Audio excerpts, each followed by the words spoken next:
All right, everyone, I'm going to bring this Health and Human Services meeting to order, July 14th, 2026, 3:45 p.m. We are going to start with Human Services, Director Almasi. It's so nice to go first. I was going to say, how did that happen? I don't know. I think it's not quite 2 months ago, but yeah, There's a trend there for you. there is a trend. Yes. You got your paperwork in first. Not me. Melissa Sheriff, my handy dandy assistant. So good afternoon, everybody. Nice to see all of you. Hope you're faring well with this warmth. I personally love it.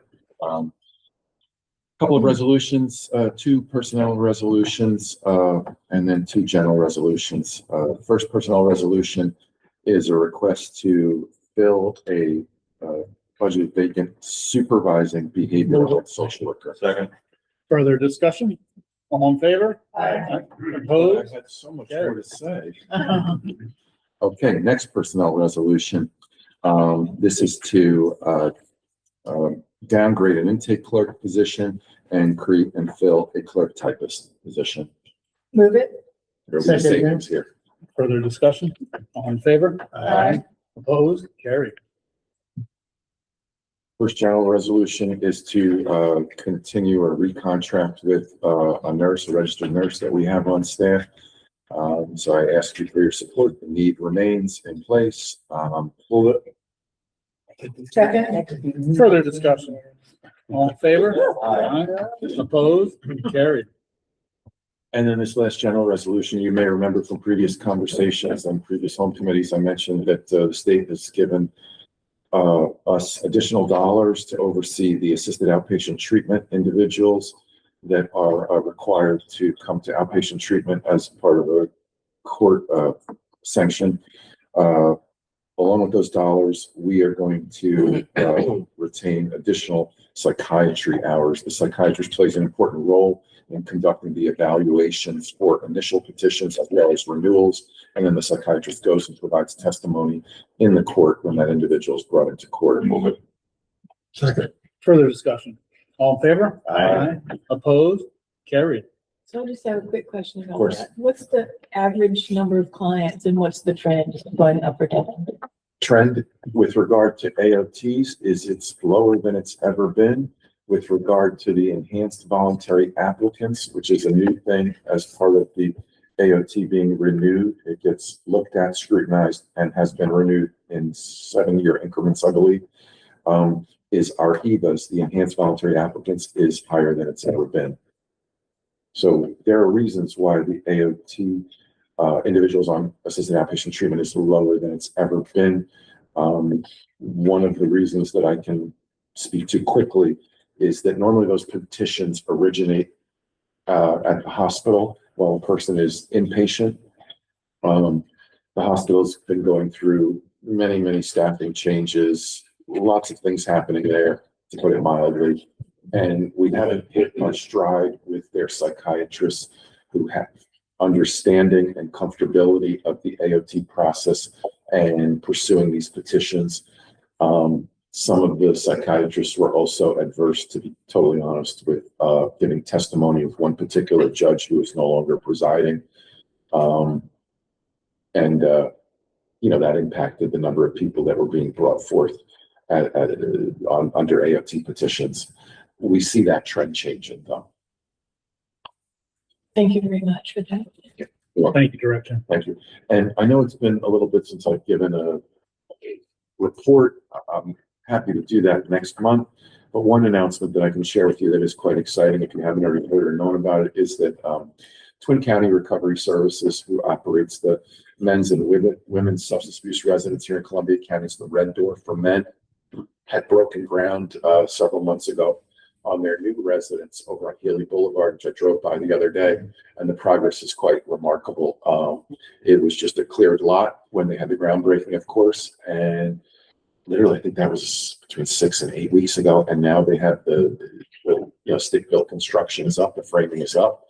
They might even have the sheathing started. It's moving along at a really quick pace.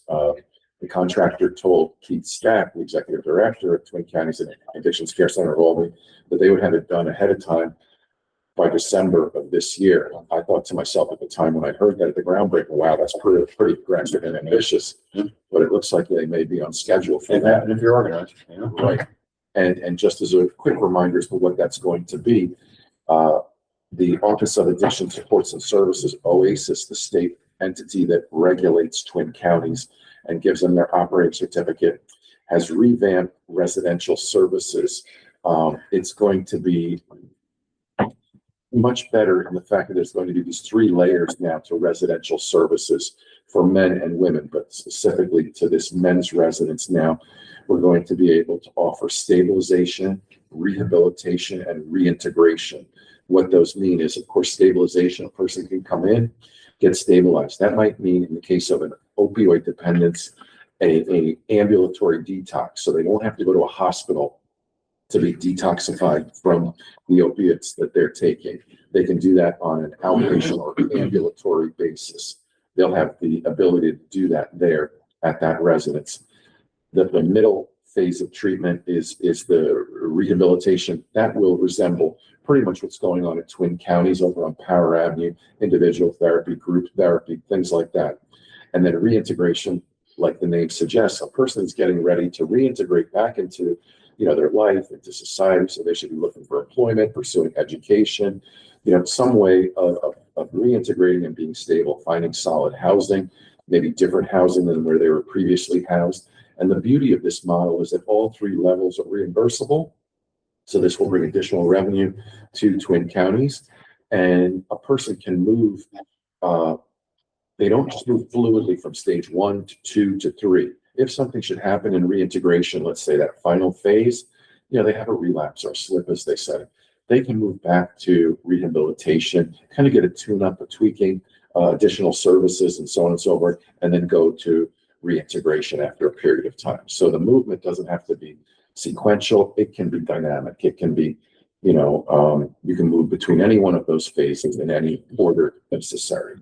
So I'm very excited about it, and this is going to be a new way of providing residential services.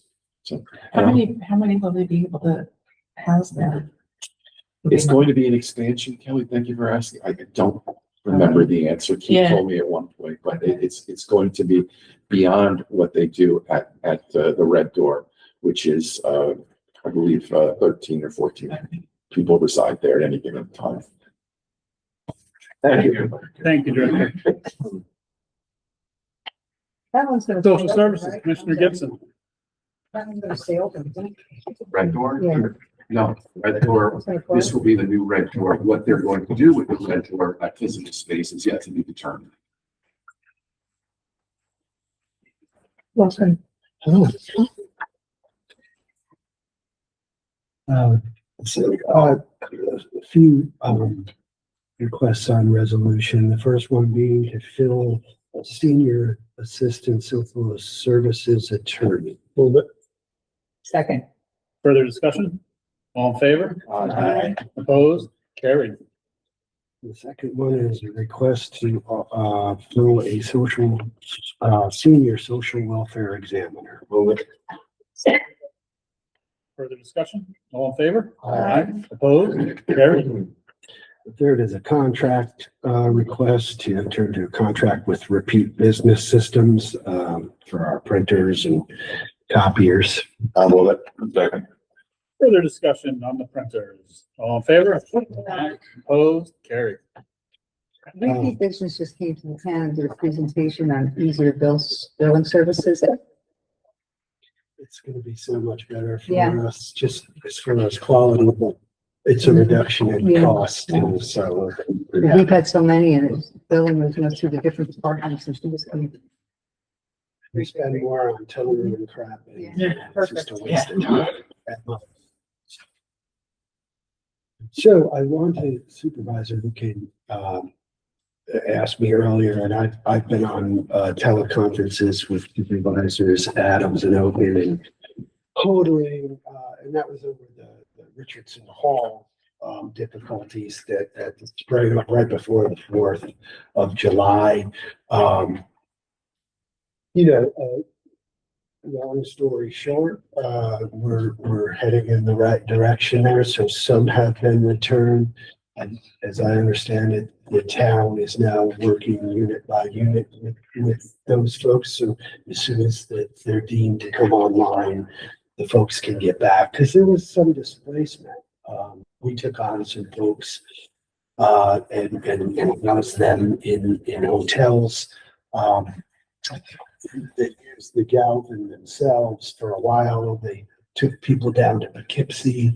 That was very difficult because people were out of their area. They needed to get to appointments and such. So it's now coming back together. I'll be a part of whatever, I'll see, breakdown there is to that response. I guess David Harrison, we pulled together. I saw that. Yeah, I'd be happy to join that. But I think once we got feet on the ground, we got moving pretty well. So, we can break all that down. I just take a look at my numbers and homeless it's still surprising to me to see it as high as it is. How many of those are, in other words, 92 and 10, like, are they the same individual, mostly the same individuals that were in there in January, or is there an influx of new people? How do we know that? I do know that. 'Cause Yeah, you probably know. And yeah. I try to house the people that are ready to go. There's a small turnover. Small, like 10%? Yeah, maybe a little more, maybe a little bit. But it's just, it takes lose you 10, you pick now, up 10. you do, what you hope is the cohorts that you pick up, can you turn those around mostly in 12 to 14 months? You're never gonna get 100% of that cohort, but if you can move 70 to 80 to permanent housing, I hope so. It's been slower of late.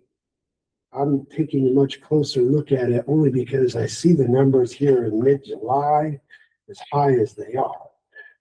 This is year after year now, since COVID. So, we just don't have this kind of capacity. I've got folks in Castleton, I've got them, scattered about, so a little bit worried. And as far as like the duration of time, you said 12 to 14 months. Do we have people in this list that are 24 months?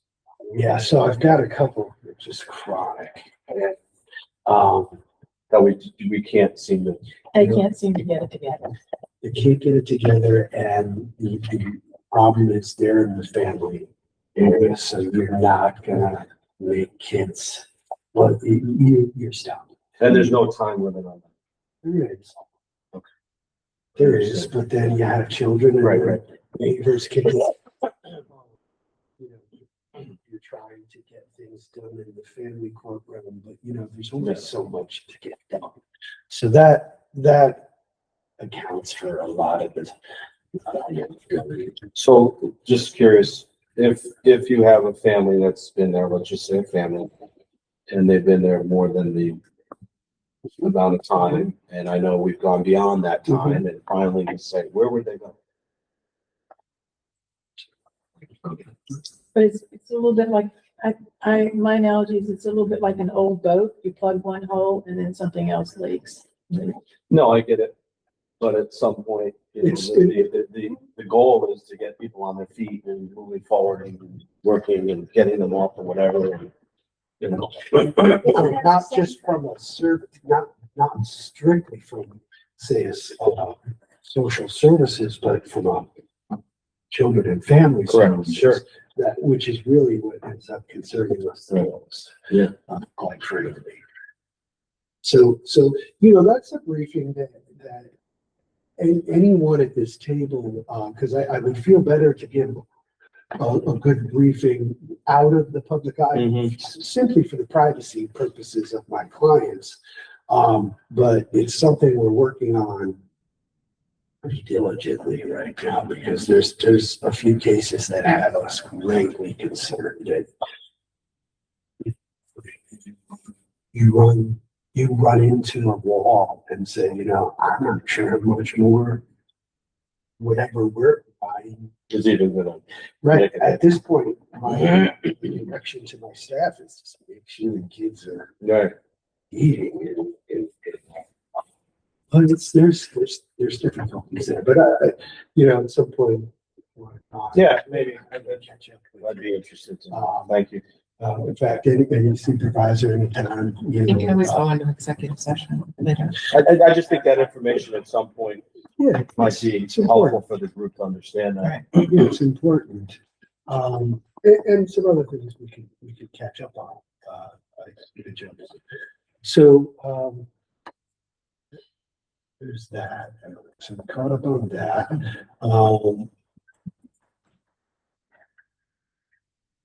Along those lines, waiting for, hopeful to see more building going up. It sounds like there might be, so, that'd be good. Any further questions of me? Just in closing, and I did this at the board meeting, I wanted to thank not only the Department of Social Services, but our Office for the Aging, our Emergency Management Office, our Housing Coordinator, Fair Housing. Yeah. For the work that they all did under Richardson. Yeah, actually, it really helped out, on a couple of different levels, including transportation, something we should break down, when we do get together. That's true. Yeah. And one of the things that we talked about is how to better integrate this so that residents at Richardson Hall or other locations know where to go instead of that kind of crazy. That's compelling because Right. there's been other power outages at other places where they don't have a contingency plan in place or how to relocate people in the interim and But we were also talking to people who didn't understand that towns and villages have emergency management plans, which in most cases would have a clear path forward, who to contact, and it would bring all those agencies together with one call rather than having to make repeated calls to different people over various days. So I think somehow we need to do, and as part of that discussion you're talking about, we need to talk about how to coordinate. Yeah, and I think that's what David Harrison is brought up, and maybe those muscles active, right? Because it's definitely in place. It's how much, are we activating it, and what do we have to do, maybe, players? I think it's keep less them for us. sharp. I think it's less for us and more for the Well, public. but the public is the benefactor. Right. Like what would happen, and it did. By the way, they all got. Things will happen. Yeah. People are in place to do these. Right. And they were taken to the fire Right. department.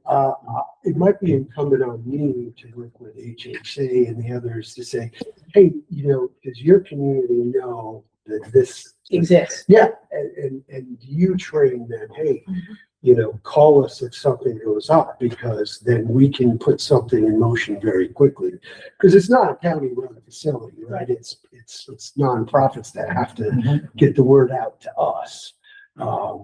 But it's no different than if somebody had a fire or a horrible accident of some sort. There are agencies all over the county ready to step in. And No, and they did. You Like the chairman said, did very good work. whether they're county agencies, volunteer agencies, we've got a lot of great first responders in the county that are there. And I want to just remind, this all happened during the straight line winds.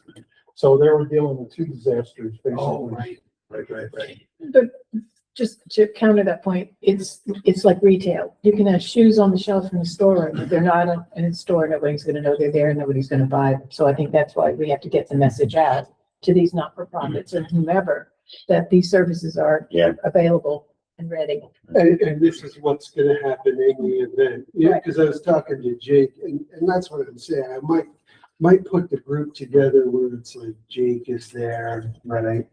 And People pay attention right after a disaster like this to Yeah. what might happen next time, Well, I think we'd all want to know what does HHA say if something happens at the tower, what are they gonna do, how are they gonna call? And if it hasn't happened for a while, it's probably gonna be chaotic for a bit, and I'm gonna be housing an awful lot of people, that's fine. But to Brenda's point, if it may be bringing them together every year, saying, hey, we've gone over your, because the county's got a plan. Yeah. Are Most towns have a plan. you- Yeah, towns have a plan, so are you connected into that? Do you know who you would call? Obviously 911, but, But you and I started working on this because when I inherited my emergency management plan, we didn't, the travel lodge was not in it. it was not, But now it's in it. it's in it. So this, it's how we learn. Yeah, it is. Right. So that's a very good point. So, yeah, Thank you for your quick response. of course, Yeah. of course. Thank you, Commissioner. Thank you. Department of Health. Hello. Good, how are you? My first request is for authorization to enter into an MOU with Sun River Health, particularly for the grants application. Move it. Second. Further discussion? All in favor? Aye. I just have Now, two quick questions. go right ahead. Number of clients served and how has that changed year over year? I'm just wondering with in immigration enforcement, are those numbers going up or down or unchanged? So we see about 500, interactions. I don't know if that number is unique. I'm sorry, I can get that to you. We've been doing this work for 30 years, obviously more than it has been in the past, but in the last couple of years, it's definitely evening out. Okay. Thank you. I can tell you that I have friends that participate in some of this, and this year was way easier than last year for them to get workers and all of that stuff. The fruit farmers. And were they equally inclined, were the workers equally inclined or less inclined to participate given? No issues. environment. They got them right away this year. Last year was a nightmare for them, but this year was smoothed out much Okay. better and got them early in the Okay. season. That's what I was headed. That's just what I- Do you mean their participation with our program? Mhm. We have seen some hesitation, but we have a really strong community health worker, Spanish speaking, Mhm. who has built some really solid, relationship with these folks. Thank you. Just And wanted to- Director, there is time sensitivity here. Yes, it As you is. mentioned, this is coming from state, Mhm. and we want to approve it. Unfortunately, it needs to be submitted before full board, the next Yes. full board. Yes. Is there something that we can do to, I would say to submit it. I mean, then we can vote. If we get the grant, then we can vote to accept it. okay, And I'm working on, the MOU is still being developed with Sun River, but they're aware of our deadline too. So, and Chris Muller has been helpful, to get that, hopefully get that turned around. So we can submit the, grant application. Thank you sounds so like we much. have, all right. Do we vote? All in favor? Aye. Opposed? Carried. And next, going to contract with Somos Bilingues to provide preschool services to eligible children. Is this a new vendor? Yes. Is it a new service? A bilingual vendor? Is it, No. okay. So it's a new vendor, but an existing service. What do you mean by service? Have we provided bilingual services? Yes. Okay. We actually, one of our service coordinators is bilingual. She came from the migrant program. She was formerly a community health worker there. So we do, and we have several contracts to try to provide interpretation. And I promise For I'll only families. ask two more questions. First is, are the rates per child or the rates per hour? I didn't see a rate chart attached. How are the rates determined for this kind of service? It's per hour. Actually, most of the Per time it's half for hour. 30 minutes. Okay. And are there funding possibilities for this? For preschool? Yeah. The county can be reimbursed for the provision of this service. So we are to a degree, but it is not a good degree. Okay. I'm zipped. You good? I'll move. You want to give me a motion? All right, I got a motion from the chairman. Do I have a second? Second. Further discussion? All in favor? Aye. Opposed? Carried. Okay, next, authorization to accept. Move it. Oh, okay. Holy cow, you guys are so far That ahead was of the me. immunization mini grant, yeah. Okay, any further discussion? Do we want to reject this money? Yeah. All in favor? Aye. Opposed? Carried. Okay. Next, authorization to upgrade one public health engineer to a management position and increase the salary. I'll move it. I just had one quick question. I mean, it's not a big amount of money, but I saw that the range is higher than the budgeted amount. So, but I'm sure, I mean, I assume you have vacancies and everything that offset that, but I just was confirming that you have the funds to. She's desperate. I'm not saying that We have three part-time engineers doing this job now. We have 3 contracted Contracts. firms Right. doing the work. Right. And do you want to mention how much we've spent? No. So I just was going. This could save us money. I was just trying to provide some context for a new supervisor. Oh, We certainly. have 3 contracted entities doing the work right now. And if we could hire somebody in-house, we'd save money, so. Yeah. It is Whatever it a costs. very expensive service. Yeah. And is, one of the stepping stones to building in the county. So obviously there's a lot of pressure. And we had a large backlog that we had to recover associated with the unexpected loss of an employee. So we're playing catch up. So I would move this if it wasn't moved. I think we yes, had a I'm motion. Second? We had a motion and a second already. Okay. Further discussion? We're desperate. All in favor? Aye. Opposed? Carried. Next, requesting authorization to accept additional grant funding from, New York State Environmental Facilities. Uh, There's also This time is- sensitivity This on is this. another one, yes. We have to, accept the award. This is the one that came to Renee directly and then, was forwarded to our office. So looking for the committee blessing $25,000. on submitting this. And again, the deadline is before the next full board. Same deal. Same deal. I was just curious, does all the money go for reimbursement or do you get some of the money for your internal operation? This program is strictly for reimbursement and it applies to only certain properties. Their And project. where and how do you apply for this? So you'd have to give our office a call for those details. I can connect you. The $25,000 is Yeah, no. Goes nothing. pretty quick. So, and we can't give, I mean, it's an expensive work, right? And we can only give a certain amount to each project, so, But every little bit helps. it does. There's still cesspools? Wow. Mhm. These guys, things we see. Yes. Yes, yes, yes. There are. I build mine with 55-gallon drum. Oh, Did you get a motion? Yes, we have. I don't know, everything's pretty scattered today, but I did, and I did. And further discussion? All in favor? Aye. Opposed? Carried. Said I was gonna make another one.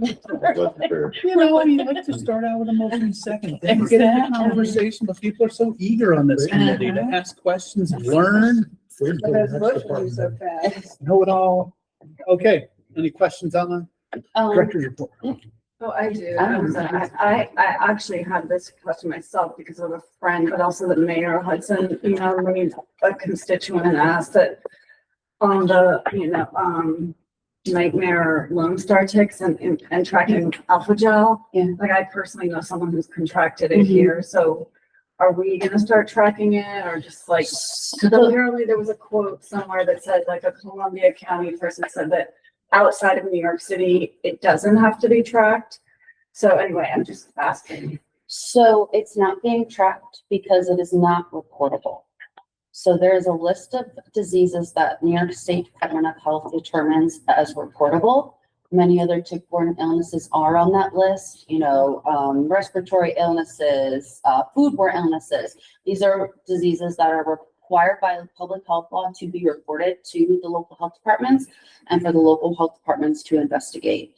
Because it is not, as of this moment, is not a reportable disease, there's nothing compelling those labs to report those results to us. We have certain providers who do, but because it's not in public health law, we don't have policies or procedures to investigate.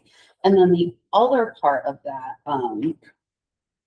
is that there's not a lot of research on this one in particular. But the information that is out there are very specialized, research projects. And they state that in heavy tick burden states, 1 in 4 people will test positive for this molecule. They won't all feel the effects of alpha-gal, which if some of you might not know right off the top of your head, this is the one that's been in the news that makes you allergic to red meat, dairy products, and then also gelatin, which that poses a lot of concerns because there's medications that are made with a lot of these things. So vegan conspiracy. So, you know, but 1 in 4 people are not feeling the effects of that. So how good a piece of data is that? You know, so 1 in 4 people will test positive, but 0.14% of that same population that was studied are actually feeling the effects of allergy to these products. So there have been deaths associated with it, so I completely understand the you know, the anxiety that comes along with it. I will say, you know, it's not on this report because it happened this month. We did get a positive Powassan case this month. That's the one that scares me. I had a friend that got that. It was awful. Yeah, Yeah, I think the only one who got it years ago. Literally took him out of his house. Neurologic, Yeah, it's a then very he neurologic got disease. violent. He didn't know what was going on. It was a Yeah. bad situation. It took him about a year. Yeah. Kind of. And that's the one, it takes 15 minutes to that a tick could be biting you, that it takes to transmit. So, but you know, all of these are obviously awful and we would not wish any of them on anyone. But the prevention is the same.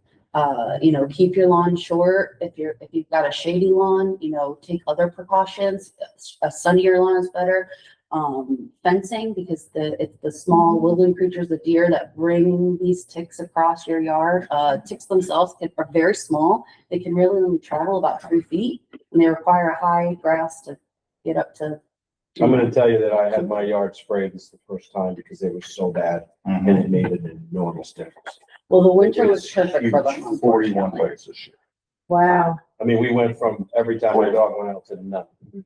So the spray I mean, works. it is an epidemic now, like of unprecedented degrees. It's being, you know, like it's worse than, but like there was an analogy from like when we had to address malaria in the 1940s. So like what could be I mean, it requires national attention, which is clearly not gonna happen right now, but anyway, and I just think we should consider, I don't know. There's not, County can so it track its is own in data. it is being proposed to be, On the state. reportable. That is going to take a lot of time. There's a 60-day, comment period that's going on right now. It ends September 9th. So there is an opportunity to share your anecdotal experiences. And where is that on the New York State Department of Health? So, It's the state register. Okay. That just came out because I had a similar question. We have a couple of cases in Canaan, and they both went to urgent care, but they weren't tested for alpha girl. They were tested for other tick diseases, and so they weren't. And then they went elsewhere to be tested, and they were tested for alpha girl. So when they went to urgent care, they were told that tick was not in Columbia County and it wasn't being tested for. So that's misinformation. Are they treating it differently? I don't know what the treatment is. I'm just saying that this was what was reported. No, to I'm me. just curious. Two different Do they treat it differently? Not to my knowledge. I don't know the specifics, honestly, off the top of my head, but you know, the symptoms are tick-borne, Right. like, they're all very similar, right? Achiness, fatigue, and, Then you have amoxicillin, and that makes you not want to have red meat or dairy I'm one products of the too. 1 in 4 came positive, but I don't feel symptoms. yeah. I So, was going through a couple years ago, fatigue, the lethargy, just. Yeah. and what would be really interesting is I hate if you testing. develop them, you know, I hope not, I hope not either, 'cause I but don't like, want to you be. know, we really don't know. We really don't know. But I'm just wondering what the threshold is for them to test for it in Columbia County if we're not recording the number of reported cases. At some point, how do we know that it's a problem in our area? And that may be a question you can't answer because that decision is made above you. It is, yes, yeah. So I would just encourage anybody to, I think what they're telling us, the hesitancy is that they don't want to put this additional burden on the local departments, which doesn't ever seem to be a problem for them for other things. But, you know, if you have something to share that we are in the open, Okay. the open comment period now. But clearly, we should advise our public that if they go for Lyme diseases, they should get tested for this. So find a facility to test for this. I had to go to an And infectious disease specialist before I could get tested. And they should use bug spray. They should stay on trails. They should tuck their socks into their pants. I know that doesn't look very cool, but you know, it's worth it. Well, I think to David's example, because we've been kind of an epicenter of tick diseases for so many years, and we're following those practices, but they're not perfect. Yeah, well, and you know, it is a changing climate. You know, we're seeing these ticks migrate to different places. The winter that we've had, we talked about that at this table, the winter that we had was perfect for them. You know, I was kind of thinking it's been so dang hot that maybe it would, you know, take care of a couple of them, but that doesn't seem to They be all the froze case. last winter too, but we kept them, we protected them. Yeah. You know? Yeah, the snow, the layer, the layer of snow that never left. That's right, I know. Yeah, The site for the public health here. Yeah, we had plenty of cold weather. I have my two patients. Yeah. Yeah, but we had plenty of snow, was protected. I know. That's the problem. Yeah, Yes, I can. And then I'll have the But I say we need educational, work. You've done a great job of educating us on the different programs, so. The spring is ridiculous. Are there any further questions for the director? Oh, so sorry. I am not done. I have one more thing. The Rural Health Transformation Grant. These are federal funds that are coming through New York State. There's about $76.2 million that is being distributed to the counties. We have partnered with Columbia Memorial Health, with Green County Public Health and the Healthy Alliance to submit a application for this area. Columbia Memorial is the lead applicant. There's about $500,000 for each county for a planning grant, and then the limit is $3 million for implementation. The projects are going to be focused around access to maternal child health services, behavioral health services, clinical services, and social care needs, and a decrease in readmission. I'm very excited about a lot of these projects that are in this application. The one I might be most excited about is the maternal child health needs assessment. You know, it's been some years since the hospital has ceased labor and delivery. And I think that our maternal child health referrals are virtually zero. And I think that there's a lot that we can learn through this process to see how we can better support moms and babies and families. So that application was submitted this afternoon. The comment period starts September 1st, so hopefully it's fast turnaround. It has to be a fast turnaround. I think that's all I wanted to say about that. Really excited. Any questions? Just one, I promise. Do we have, since the hospital stopped deliveries, do we keep any numbers on doula births? Do we know what's replacing? Because I know in my community, most people, there's a very active doula community and people are having home births instead of going to hospital. So they still have to submit a birth certificate, and that comes to our office. So we do track that, yeah. Okay. I don't know what the Percentage? percentage is, but we can figure that out. Because That would be I'm just interesting. thinking that many people thought that was an adverse effect, but it tends to be that babies born at home are healthier or can be healthier given the circumstances. If you're saying no to that. Oh, I drank the Kool-Aid. I drank the doula Kool-Aid. I hope that's true. Okay, I don't really know. we'll find out. Maybe. Sounds good. It sounds good. But the women who've done it speak very highly about it. Yeah. Yeah, it's just hard when you don't have a birthing hospital near you, right? Because like, what if something, I mean, I had C-section, so I've got a certain frame of things. Reference. But, you know, so, yeah, It's just interesting to see how that's happening, how that's evolving. yeah. You know, I yeah. come from a family where my grandmother was a midwife and delivered a lot of babies in the area, and then mom went on to be a registered nurse and worked in, obstetrics, you know, for years. And she always supported hospitals are very important. Because of what you mentioned, you know, what if. If you have one. If you have an Well, I always say, I know who cleans here. It's me. Right, And I know right, that yeah. that's a good idea. So any questions about that, let me know. I can forward you the email about the open comment period. And I think I'm done. Thank you. Excellent. Thank you, Director. Thank you. Thank you. Last but not least, Office of the Aging. Hello. I got news sitting here that we have the results back from that senior survey we did a billion years ago, it feels like. So I forwarded that to you, Kelly, if you could just send that out to everybody. There's one file that has all of the data and then it's broken out by town. So it's not perfect. There was a lot of, we noticed as the surveys were coming in, people were just skipping whole questions, so there's not a ton of information for every town.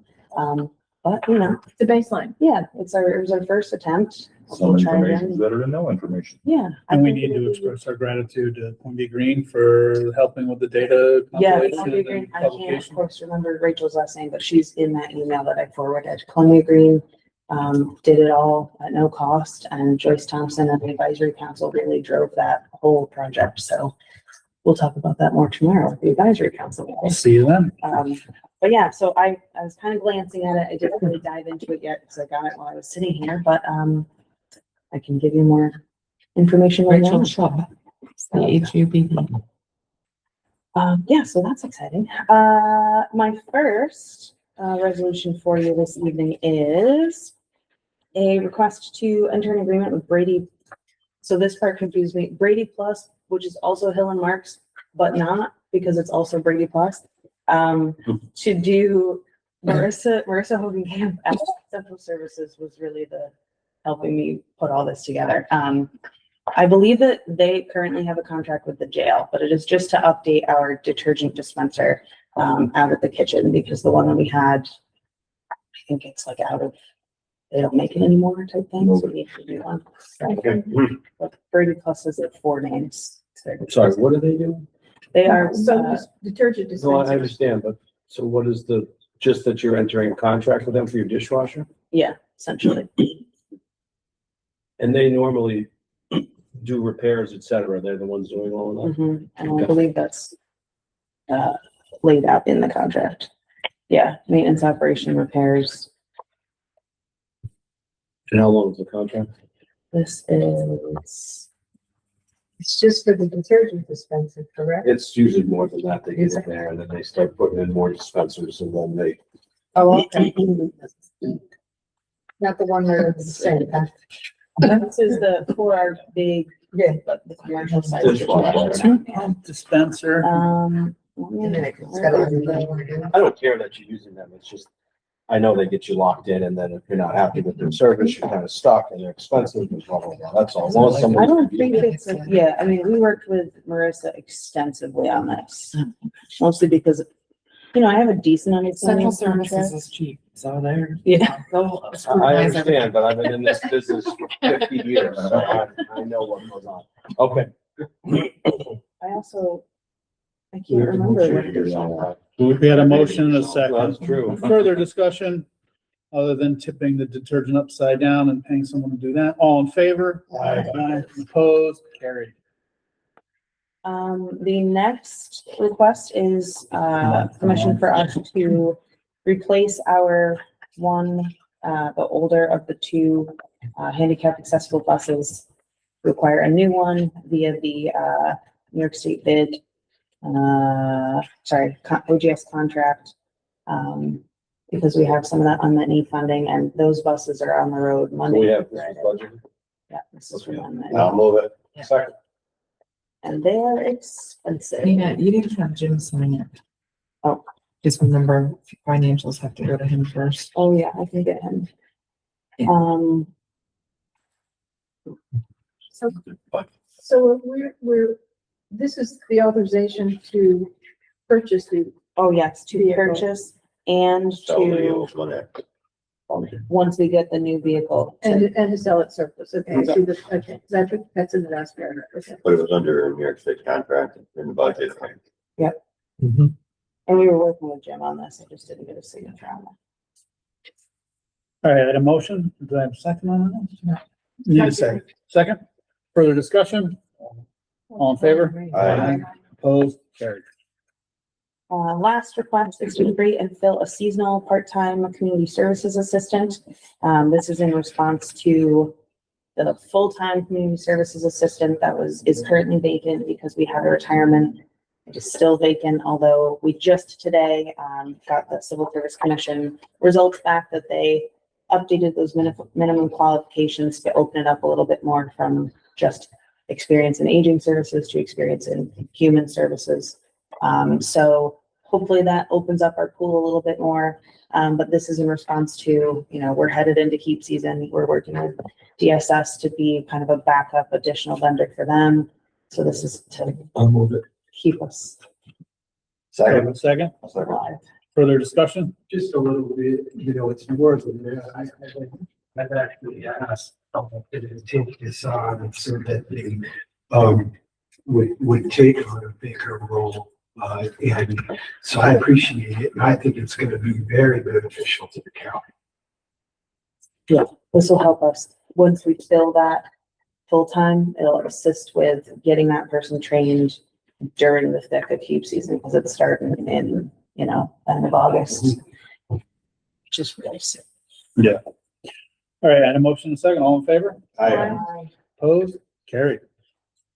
Thank you, and then I just got my quarter report and some updates for you.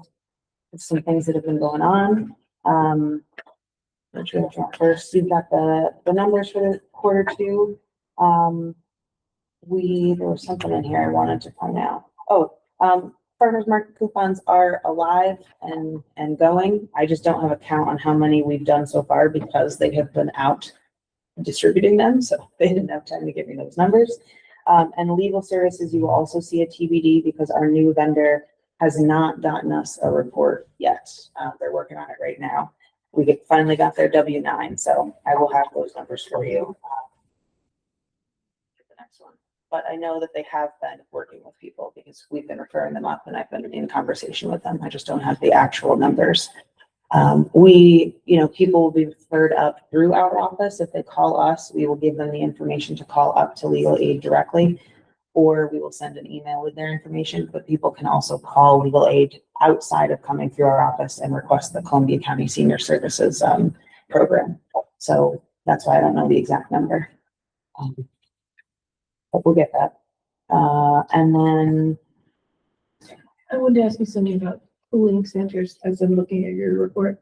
We were open 3 or 4 days over that 4th of July period, and we didn't have anyone come into our cooling center for that period of time.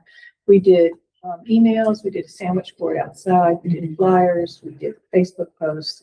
Not sure how to reach the senior community because I think they're the most vulnerable community that we have.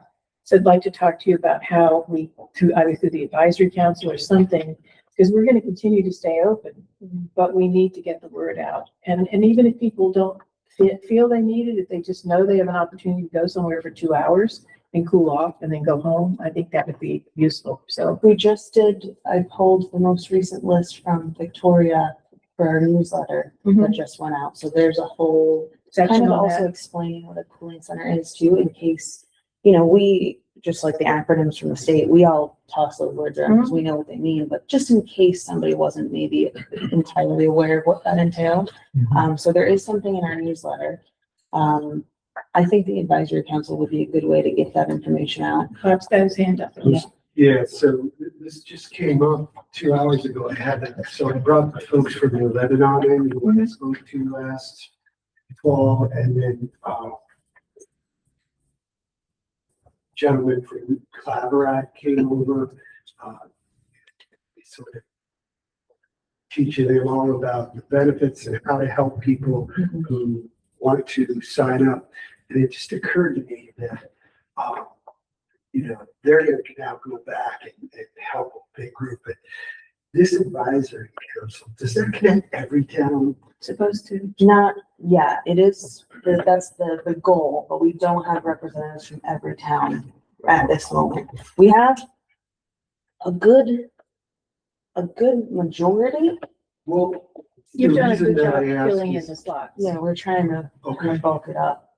Because we'd like to do a presentation Yeah. like that to everyone, and then and have groups formed, because as we're looking at AI, more and more things are going to become possible in the years to come. And I think we can help get after some of the transportation problem and the like, and really just get people signed up and recertified. And we're working on a couple of other programs just for folks. And one of the things that came out is they're reaching people. Right. I went out and It's spoke, hard. and they really, all the people we wanted to hear you didn't come. And I'm thinking, well, how do we get We have the same, we have a cooling center and nobody ever comes to either one. We're open, we'll continue to stay open. Yeah.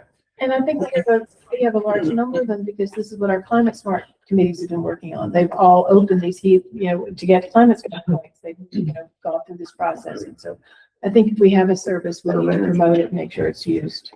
There's also, I think I wrote it in here. Because the other thing is, we had volunteers, staff for those 3-4 days, and they're happy to be there. If someone comes in, they can help. Right. But they're not happy to sit there and play solitaire. Hold on to it, yeah.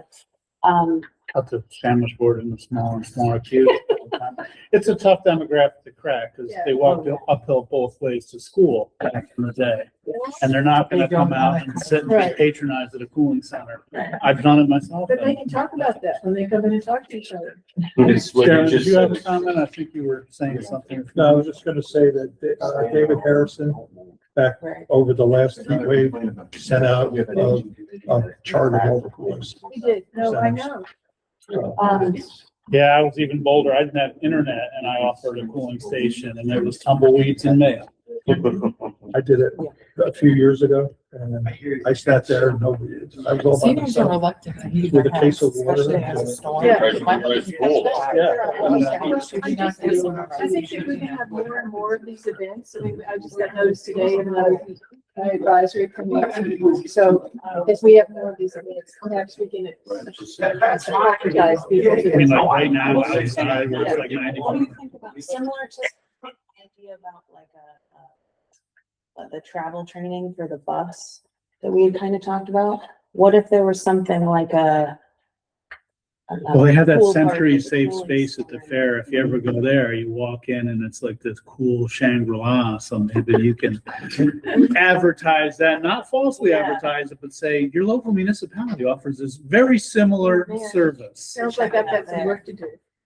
Yeah. But Brenda Shangri-La, has right. charcuterie.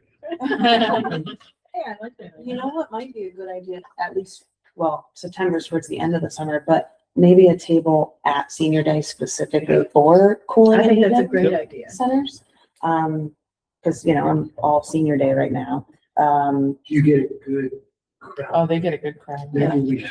Maybe I think because also during the winter, for the warming centers, were we just having this conversation or not just at some point?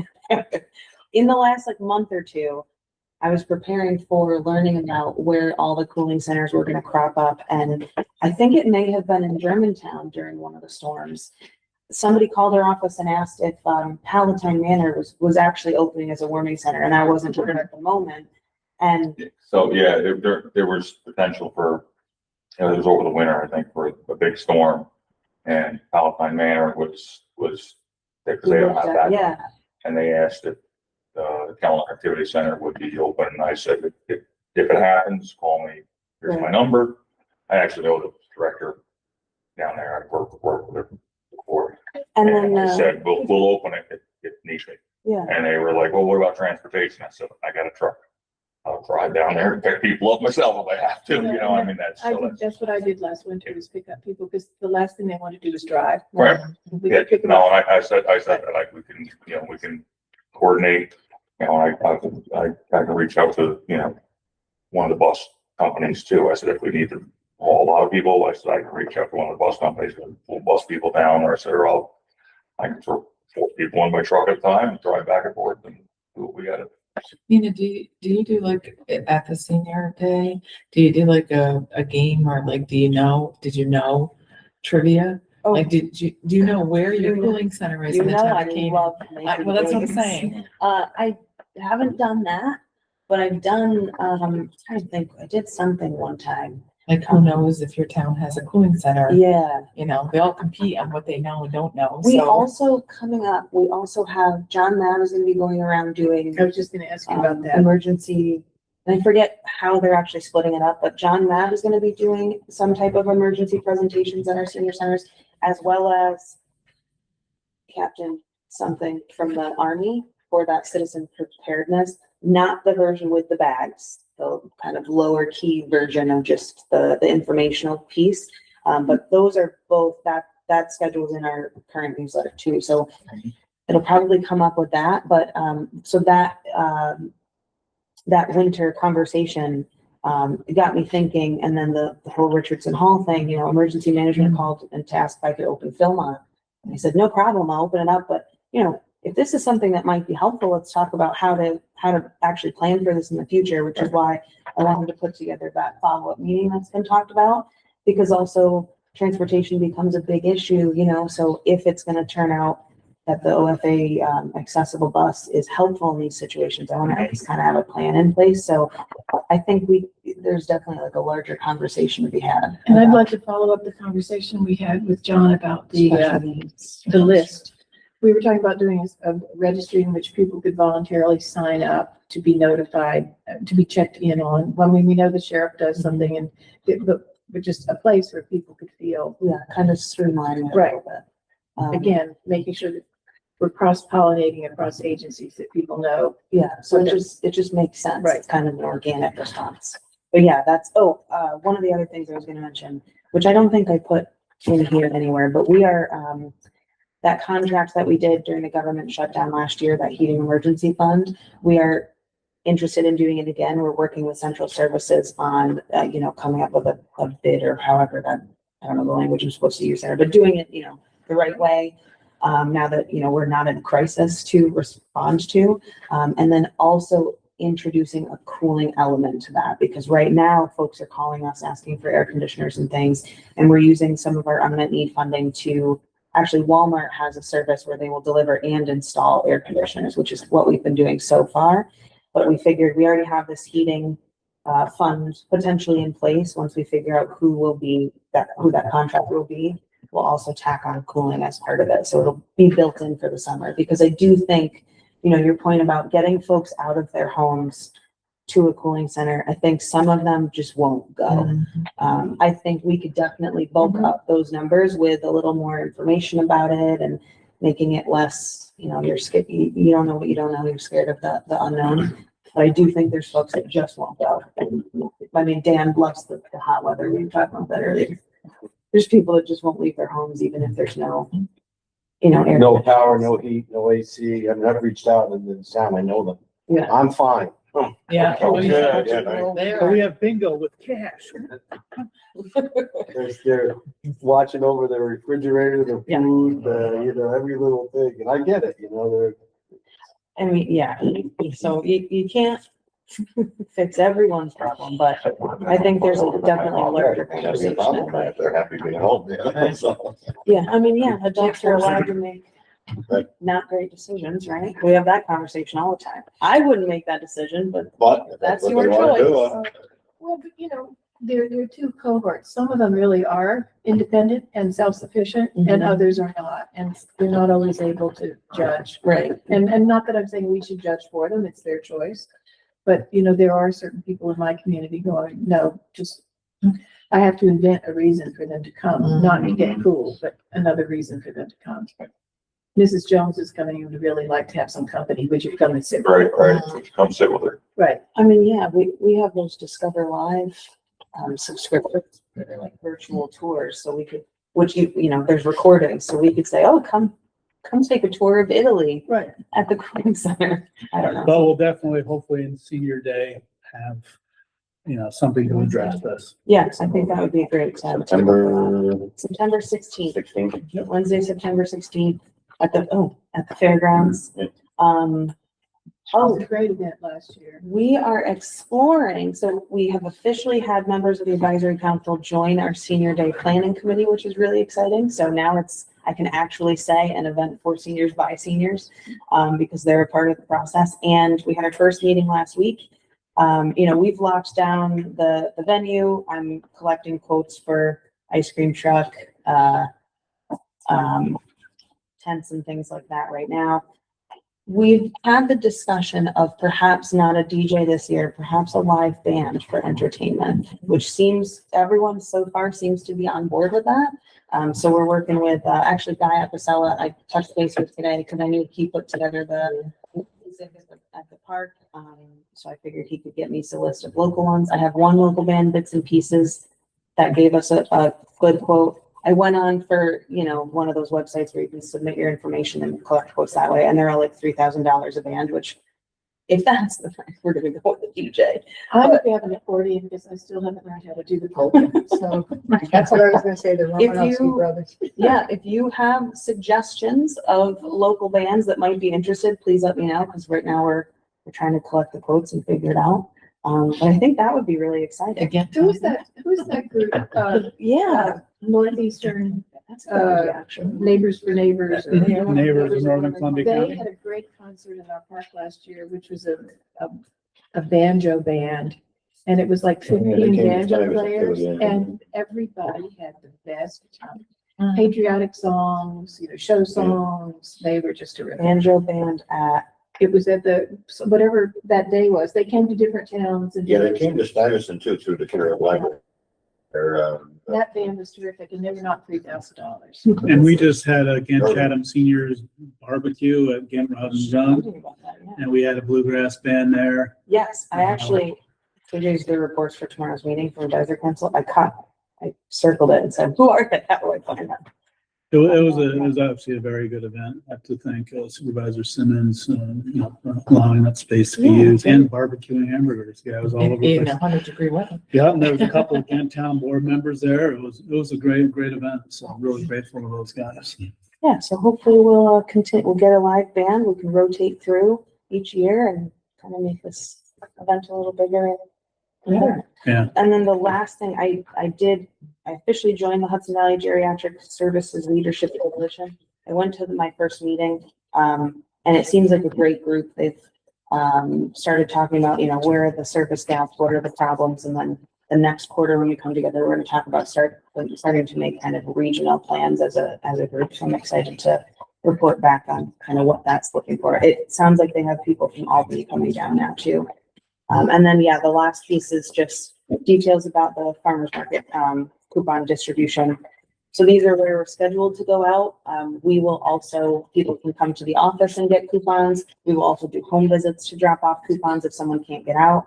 I think all the information you need is on the back, but if somebody has a power of attorney, I don't know if that's written on here, the power of attorney can come get the coupon and then go to the, okay, good. It is. Go out and use the coupons as well. So that's not a barrier. So Were these distributed at the congregate meal sites? yes, if they haven't been yet, they are on the On the schedule. list, okay. Yeah, she goes around to all of them. So that's what I've got for you. Thank you so much. And lastly, all's good. We'll recharge and renew the rest of the program. Yes, we Okay. opened, I think I recorded that last month. We opened in Chatham. So we are also, I'm glad we are also planning on adding on-site respite to Senior Day this year. We're looking at, if you'll recall at the fairgrounds, there's where, near the pavilion where the event is, there's a bathroom off to the right, and there's that sheriff's office booth. There's a big chunk of grass, 30 by 15 to be exact. So we're gonna put in a tent there, have a couple tables, so that way we know we've got people, at least 4 people from the Recharge and Renew Respite that I think will take advantage of it, because those are some of the folks that requested it at last year's event. And then we're gonna open it up. I'm working with Chris on a waiver, similar to what we did for that caregiver forum where we had on-site respite. So that way, caregiver can come, spend time going through the table to all the vendors, getting information, and then get lunch and sit with their loved one under the respite tent.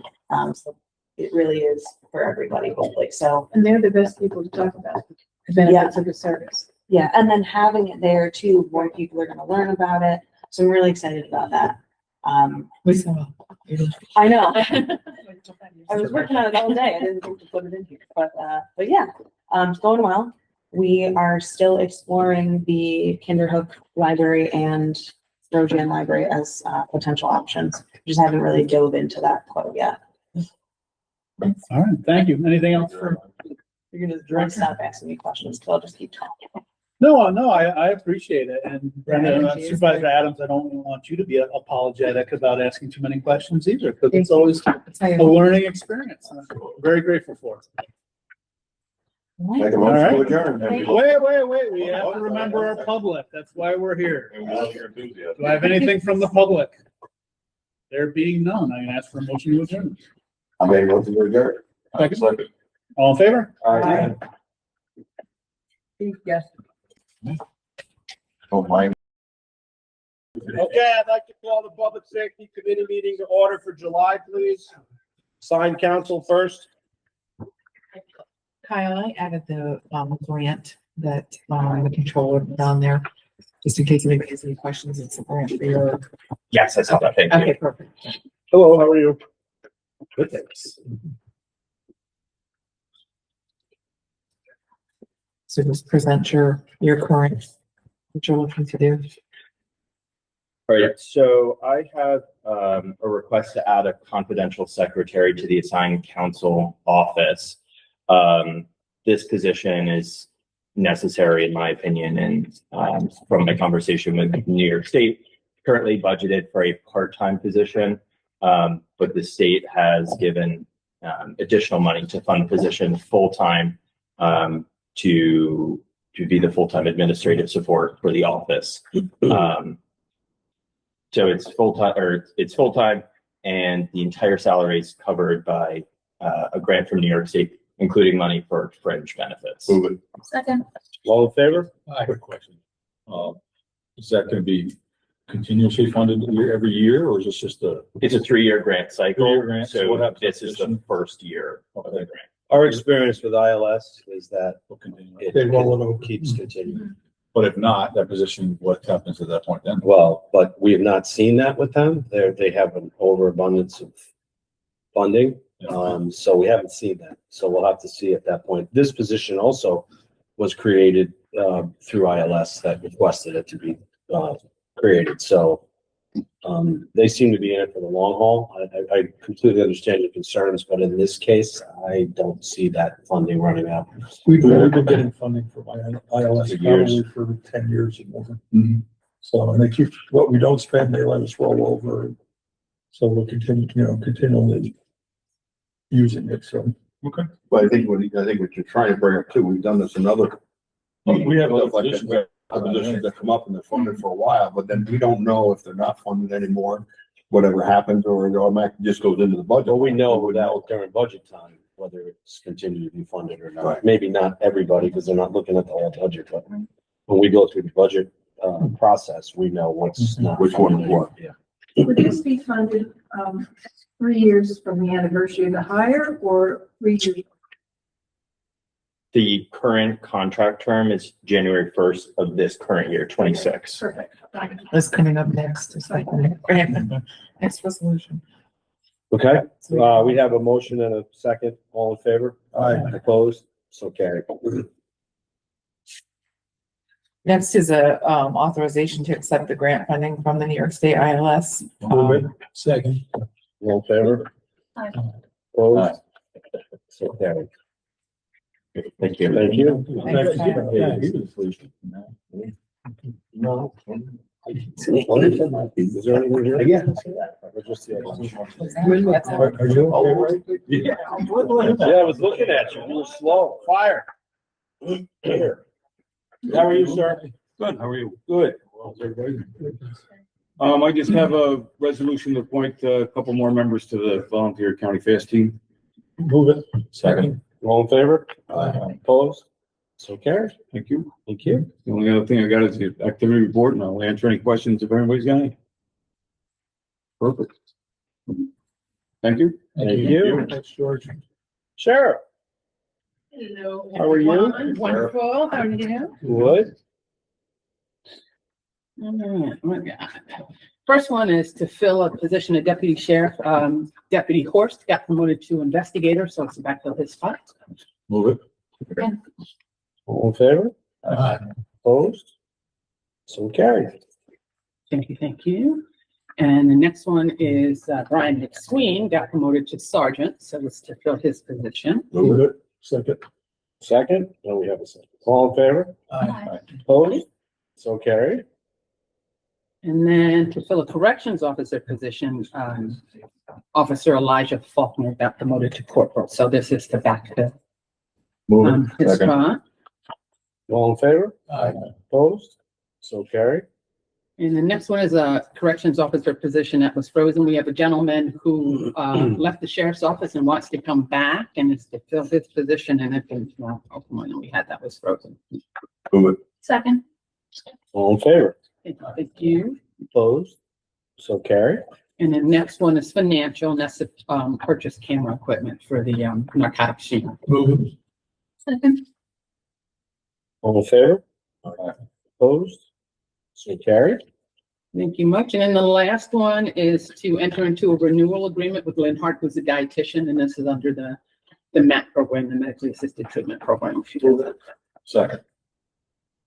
All in favor? Opposed? All right, and then out of county, we got 37 people, 3 from parole and 2 from Green County. The rest are ours. I just have 2 questions. for you. Yes. One was the sign out by 66. We had spoke months ago about that. It still hasn't been changed. We've I gotten don't know where the people. other one is. I'm sorry. I don't know where the other one is. They'd have to make a new one. Yeah, can they just, like we had said, maybe leave what's up there, but just put under it or I or think over it? Or it okay. was over it. It just was the Paul Proper public safety building. and I'll then find out leave what it. they did with it. I don't know what they did with it. Yeah, and if they have to make a new one, that's fine Yeah. too. Cause But I told the people that I called, that it's going back up. Okay. All right. and then the other question is enhanced patrol. I don't know if the town's got contracts for those. I'll check with I will Rebecca. check that one. 'Cause I'm pretty sure we didn't, but I'm not 100% sure, but Okay. just was, I believe Shannon did. did or didn't. Yeah. All right, I So just wanna if make Chad did, we sure. send them all out at the same time. Okay, usually. so. But I will I confirm. think we did. All right, then maybe I'm mistaken. Just double check if you. All right, absolutely. Any questions? Thank you. You're Thanks, Sheriff. welcome. Interesting. Emergency management. I'm gonna sit down this afternoon. Oh, boy. Please do. Chairman asked me to give a brief overview, a summary of, some of the emergency responses that we've had recently with some of the weather and answer whatever questions you may have. Other than that, I just have the, I'll answer any questions you may have about that. So about a week and a half ago, we had, we were called to Richardson Hall, which is in the village of Philmont, to assist the village with an evacuation. Actually, the fire coordinator was on the scene, and we had emergency management people that arrived shortly after. There's water damage due to a faulty, well, not a faulty, but a sprinkler system, fire sprinkler system that malfunctioned. And there was significant water damage in one part of the building. So the fire chief determined that the entire building had to be evacuated. In the beginning, we had like 21 people, and the process actually starts with the fire coordinator and his people who routinely respond to emergency situations, fires and all that. And, you know, as far as the Red Cross goes, they deal with the Red Cross a lot during the year. The Red Cross comes in, if you have a family that's burnt out of their residence or whatever, you know, that doesn't require a shelter. The fire coordinator's office sets that all up and takes information and contacts the Red Cross. In this situation, we started out with 21 people and who initially could potentially be unhoused. And by the time all the information was gathered, people contacted family members or friends and whatever, we ended up with 9 that needed sheltering, temporary emergency sheltering. In the meantime, as we're responding, we know there's going to be an evacuation to that type of building. I reached out to the Red Cross just to give them a heads up. We do have a formal agreement with the Red Cross. In these situations, we are actually assisting the municipality. Article 2B of the New York State Executive Law is clear. It has to start. Every situation like this starts with the most local government, which in that case would be the village of Philmont. Fire chief determined right away that, you know, that place had to be evacuated and was not going to be livable. So the village doesn't have the ability to set up a shelter or whatever. So we come in almost immediately. And that can happen anywhere. We can become involved, like if there's a tornado or whatever with substantial damage or whatever. Obviously, a town or a village or even the city can't handle that. We would by themselves, you know, so that would bring us in almost immediately. So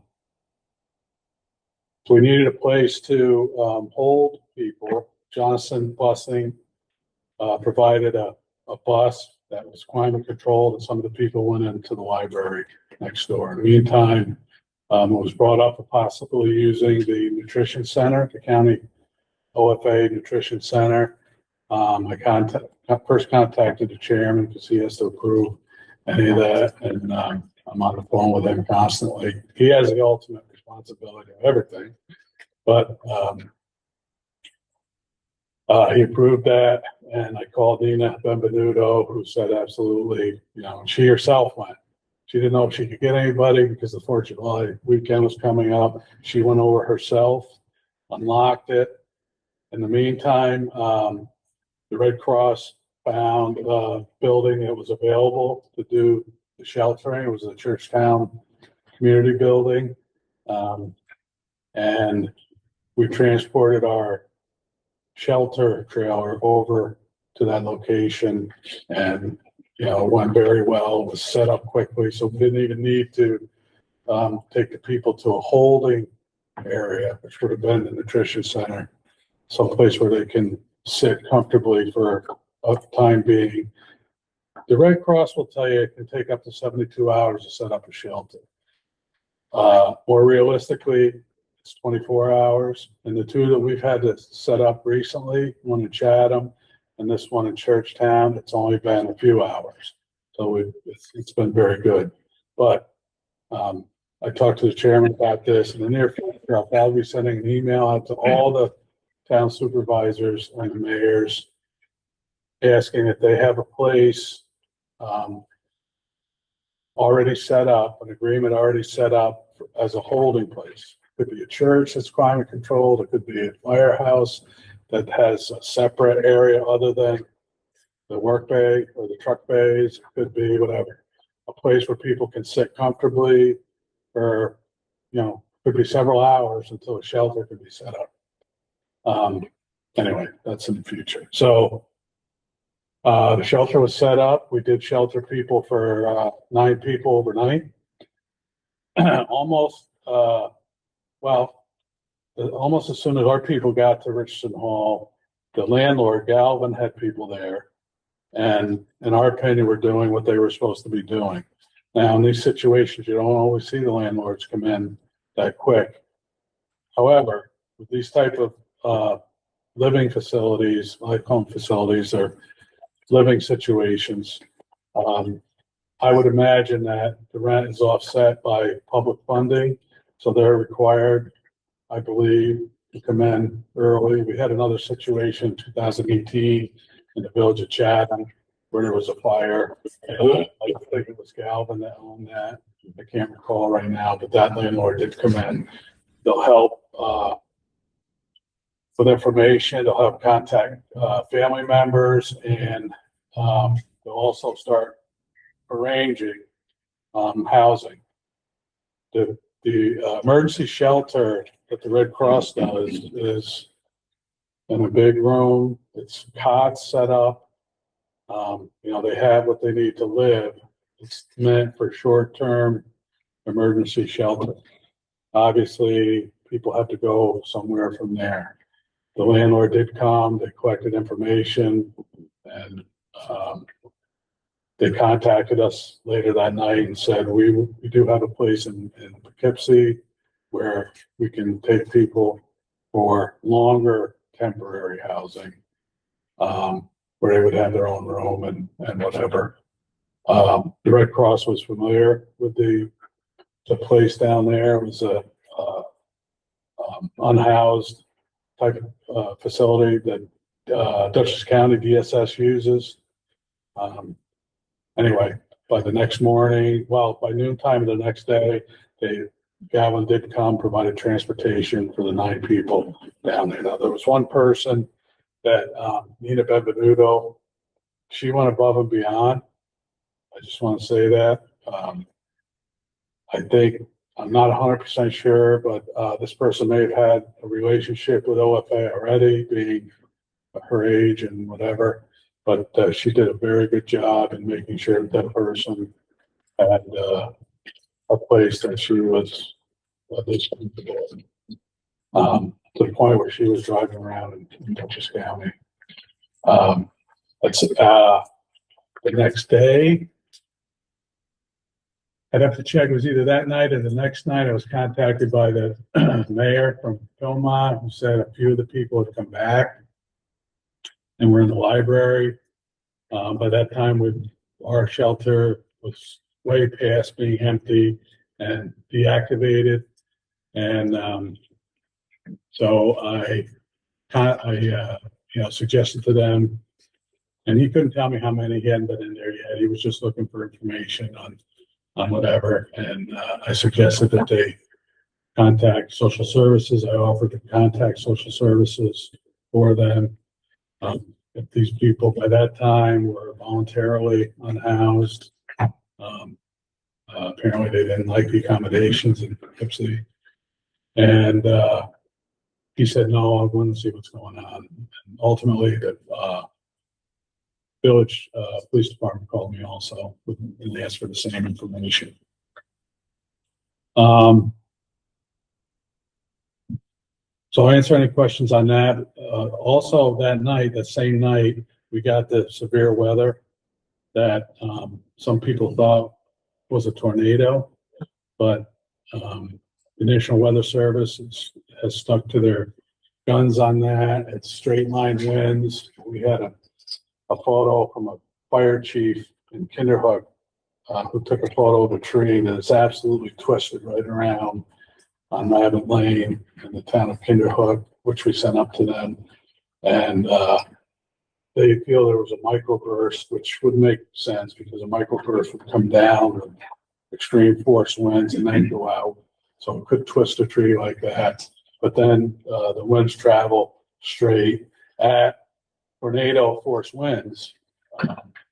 So it did cause a lot of damage. At peak, there was almost 5,000, mostly in the NYSEG area, 5,000 out of power. It's obviously very hot. So we were on the phone with NYSEG continuously. A lot of damage to trees, power lines, the whole thing. There were 2 situations that we were involved in. One was the village of Chatham. Couldn't access their emergency generator for their well pumps, for their water system. Now they had a surplus that would have held them overnight into the next day. However, if they're not refilling that, it's a huge issue. So we were going through the process of arranging for a 6,700 gallon tanker. New York State to come down if needed, and working with NYSEG to make that a primary area for them to send crews to, so they could get up in there and check the backup generator. When they got up in there, it was determined the generator was couldn't be fixed. So we ended up arranging for a 100 kilowatt 3-phase generator from the state of New York. In this situation, we can't do that until we check with Columbia County first, which we did not have one that would, 3-phase with that large. And they have to tell us that they've checked with their vendor. New York State isn't just going to provide one right out, because they need it. They need to know that they've tried other avenues, which they have. Again, the village of Chatham had so much damage that the DPW was straight out.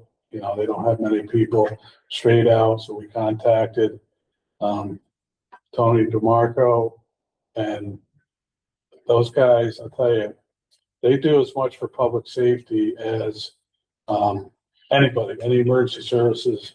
It might not be initially, sometimes it is, but they never turn us down for drivers and trucks to go get these things. So he provided a driver and a truck with a pintle hitch to run up to Bilderman to get this generator. They would have provided a truck with a Class A driver if needed to get the tanker. However, New York State felt that if we did need that, they were going to be able to find somebody. Ultimately, that ran on that generator for probably a full day or whatever. The other thing was that we were contacted by Ant Rehab and Nursing. Their AC unit is not hooked up to their backup generator. They're required by New York State Department of Health that when the inside temperature reaches 82, 83 degrees, they have to call them and notify them and tell them that they're considering or planning for an evacuation, which is something you don't want to do with a nursing home, unless you absolutely have to. We've been through this before, and we made it. We contacted NYSEG, told them 911 was also on emergency backup power, a generator out there, and they made that a primary area as well for restoration in their planning. There's a certain way they have to do it. They can't just go in and bring the power back. They have to work their way in, but they can, they can give priority to certain areas if there are critical facilities in there. And each day we talk about critical facilities with them. They already have a list. Anyway, reached out to Brian McDonald, Director of Facilities. He has large mobile AC units that are left over from when the courthouse was refurbished.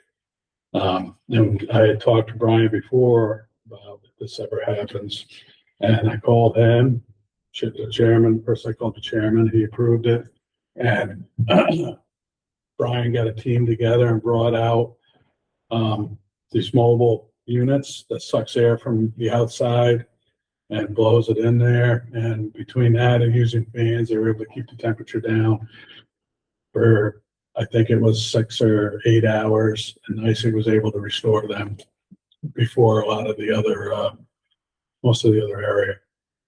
What else? It's enough. Did you have the next day too, like down there, right? Did you have What's that? a lower part of the county on the next day? Oh, yeah. So anyway, that went on, and the power outage went on, and I myself also had no power. But Chatham Fire was directly involved, and probably the center point of the worst damage. The town of Chatham and the village of Chatham had the most damage, and then went out from there. So there were some cooling centers set up. One was at the Spencertown Firehouse. Supervisor Lagoni set that up, and the other one was, where was the other one? Middle school. Yes, Oh, yeah. the library at the middle school. Because it was hot and it was muggy. It was like 98% humidity. And then it worked from there. Ultimately, they brought back power. I was out of power for 3 days where I live. And one thing that we're going to stress, and we're going to ask the town public officials and the mayors to stress, is generator use. I know in the town of Austerlitz itself, and I heard another from the town of Taconic, from the fire service that went in. The town of Austerlitz had 2 serious carbon monoxide situations where they were called. These are both propane backup generators, but because it's the summer, people had their windows and their screen doors, their doors open. And both places that they went into, they found large traces of carbon monoxide, which is very dangerous. So one couple was on the line whether they were going to call or not because the carbon monoxide detector was beeping, but they, you know, if they had gone to bed, they probably would not have woken up. So we're going to be putting some information out on that. In our town, but our planning zone, they have, it's, I think it's like 50 feet away from a house. Yeah. They said the exact same thing. People put them right into the window. Well, And then the windows are open. there's a standard, Yeah, and right. and I think it's 6 feet, but if it's warm, you know, carbon monoxide is heavier than air, but if it's warm in the winter, when there's no power, everybody has their windows and doors shut. It's not that, It's a summer. big deal. Obviously, we've lost people in Columbia County. People have died from putting their generator in their basement or attached garage. But this is kind of a little different. You don't expect it. And I'm not saying that the people that install the generators aren't doing the basic, you know, there's a basic standard, but it probably should be more like your town did. Well, there's, like I said, a lot of people bring a little portable generator and they just wheel it outside. Yeah, And then that's yeah. a problem. Yeah, that's, They're not permanent, you know. but, there was some serious, cases that luckily people did call the fire service to come and they detected it. And, you know, the one at the con upstairs was, if they had walked upstairs at that time, there's a potential where, they could have passed out. But I'll answer any questions if anybody has any questions. Yes, sir. So let's get back to the Philmont thing. So just so I understand, because we get called in our official, Uh-huh. the first on the scene is the fire company, right? Well, it's Theoretically. usual. Yeah. Theoretically, It's an they're gonna emergency. call, you know, emergency, they're gonna get called. What fire, such as mutual aid, what fire company is in charge? Like in a good example, Philmont, is it the local that's there, that's in charge? So the chief you see, okay, no matter what, it's always whatever town it's in, you go to that chief and stuff. Yeah, they have jurisdiction by law. Right, okay. And then it switches from there to you when you're called? No, No? no, they request, you know, this was a request to come in to assist with shelter. Okay. Chief has, for that type of emergency, it's the chief and the village, depending on if they're gonna do if they're gonna, what they're gonna do with village Okay. zoning or whatever, building inspector. But it's still their jurisdiction. We're assisting the village of Belmont. We come in that capacity, or the town of Quabric or whatever town, we come in to assist. You know, we could, you know, we kick this around. Should we have the public official request, or in my opinion, if the fire chief requests us to come in to assist with sheltering, that's fine with us. You know, we don't have an issue with that, but once the actual agreement with the Red Cross is between Columbia County Emergency Management and the Red Cross. So the Red Cross is not going to open a shelter unless they contact us. Say somebody calls them, you call. They're not going to deny you from doing it, but they're going to call us and say, hey, we have this request. And of course, we can say, yeah, you know, let's do it. If they feel like they're not going to set up a shelter for 2, 3, 4 people. Right. It's emergency, bigger emergency situation, blah, blah, blah. And that's my other question. So now that Red Cross has taken over, putting the shelter up, do you go through the Red Cross or do you go back? So still keep in touch with you? So In your end. we work with the Red Cross on the shelter. They operate the shelter. Right. They have total control over the shelter. We support that shelter operation. If they need medical runs, we made runs for some medical stuff at, to Greenport.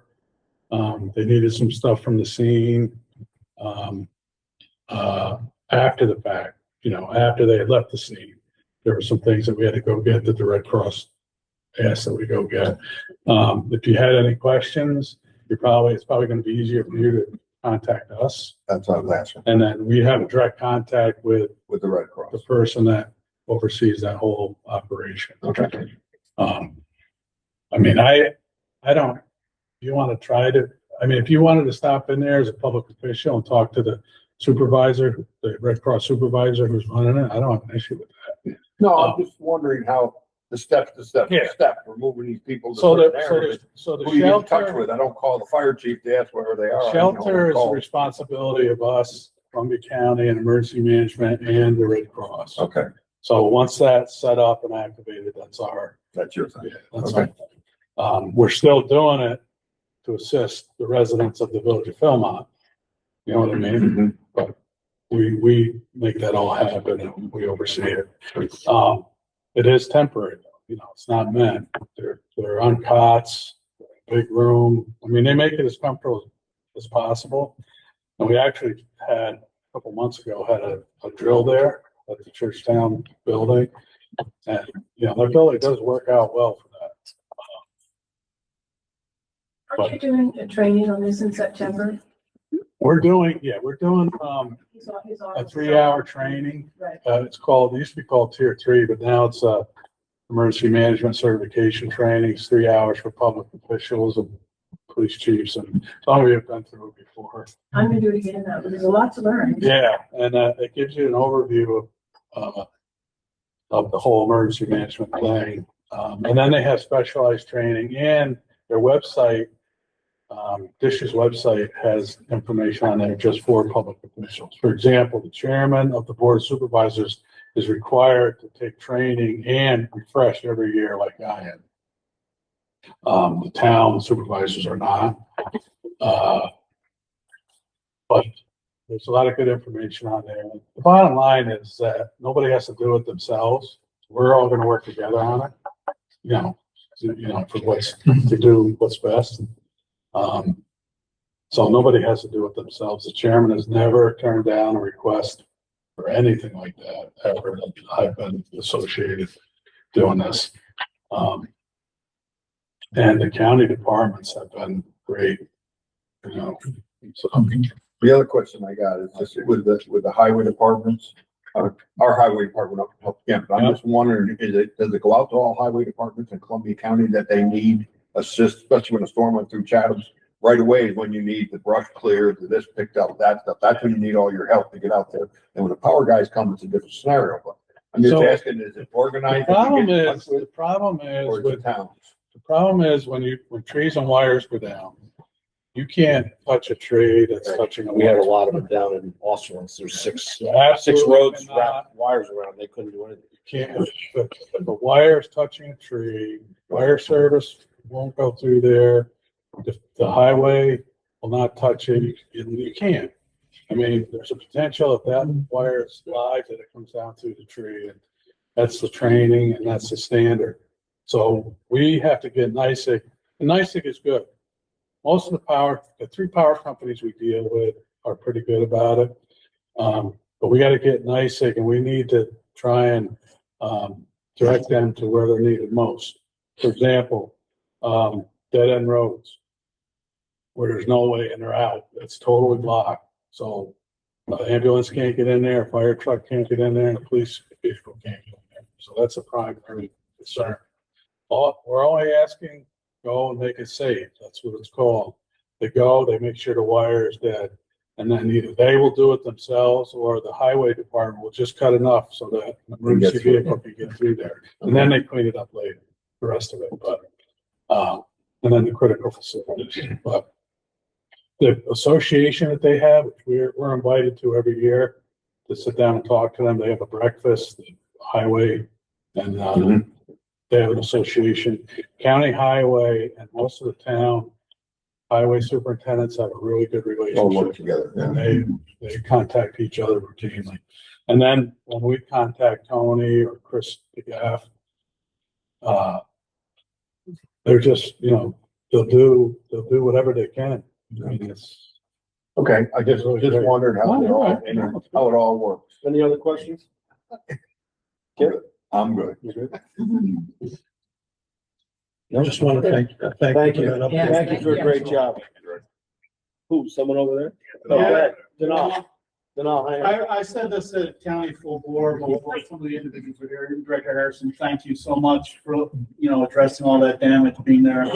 Fire Director Keeler, thank you very much for coming to the village and addressing that. We had ambulances, we had public safety deputies. A lot of the county agencies were just absolutely fantastic. You know, Tony DeMarco, I'll thank him tomorrow night, but, The first responders are really the ones that, and yeah, everybody works together to make sure the first responders that go into these, we saw a photo of some wires arcing, just jumping around. It was amazing. It's really dangerous out there with the wire. And you had a situation like you had up there where there's just so much damage going through. And those, I think the district attorney can speak to how many calls Chatham Fire got. Yeah. Which was what, a 4-month total pretty much in 24 hours or? We got like 30 plus in 24 hours. Yeah, that was the village of Chatham and the town and the immediate surrounding area. That was where. Thank you. You guys are amazing. Great job. EMS?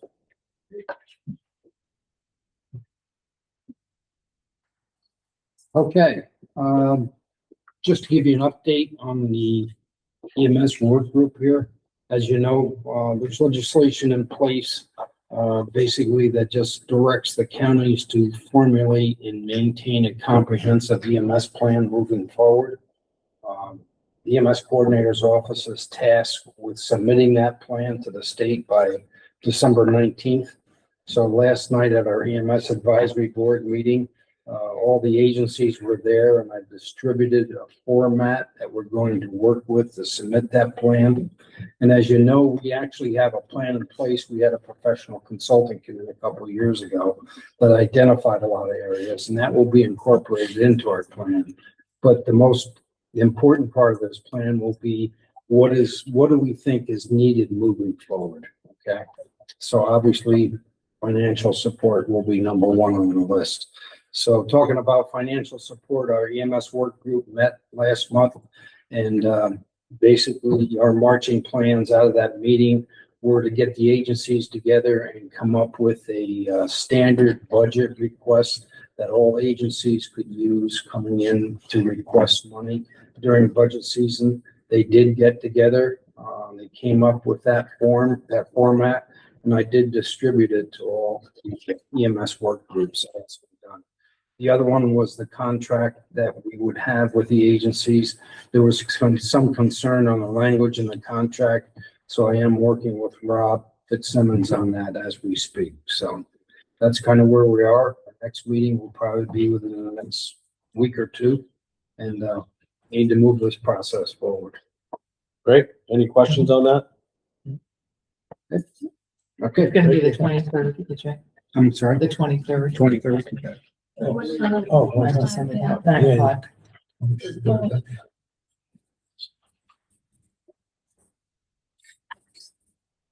Are you?